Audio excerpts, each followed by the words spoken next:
ખબરોમાં બન્યા રહેવા માટે બેલ આઇકોન દબાવો અને એબીપી અસ્મિતાને સબસ્ક્રાઇબ કરો।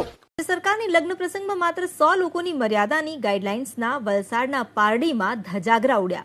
પારડી સાંઢપોરમાં અમદાવાદથી આવેલી જાનમાં 400થી વધુ લોકો આવ્યા।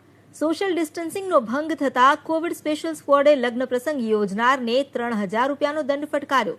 આ બાબતે સ્થાનિક પોલીસ પ્રશાસનને પણ જાણ કરાઈ।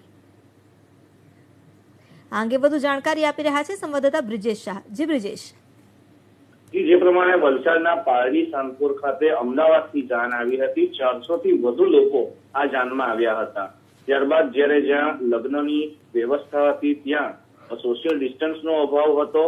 તે સંદર્ભમાં કોઈએ જાણ કરતા કોવિડ સ્પેશિયલ સ્ક્વોડ ત્યાં પહોંચી હતી અને પોલીસને પણ જાણ કરાઈ હતી। 1000 રૂપિયાની 3 રિસિપ્ટ એમ 3000 રૂપિયાનો દંડ ફટકારવામાં આવ્યો હતો અને કોવિડ સ્પેશિયલ સ્ક્વોડ દ્વારા લગ્ન સમારંભમાં સોશિયલ ડિસ્ટન્સ ન જળવાતું હોવાને લઈને કાર્યવાહી હાથ ધરાઈ હતી। આવો પહેલો બનાવ બન્યો છે વલસાડ ખાતે। જી આભાર આપનો જાણકારી આપવા માટે।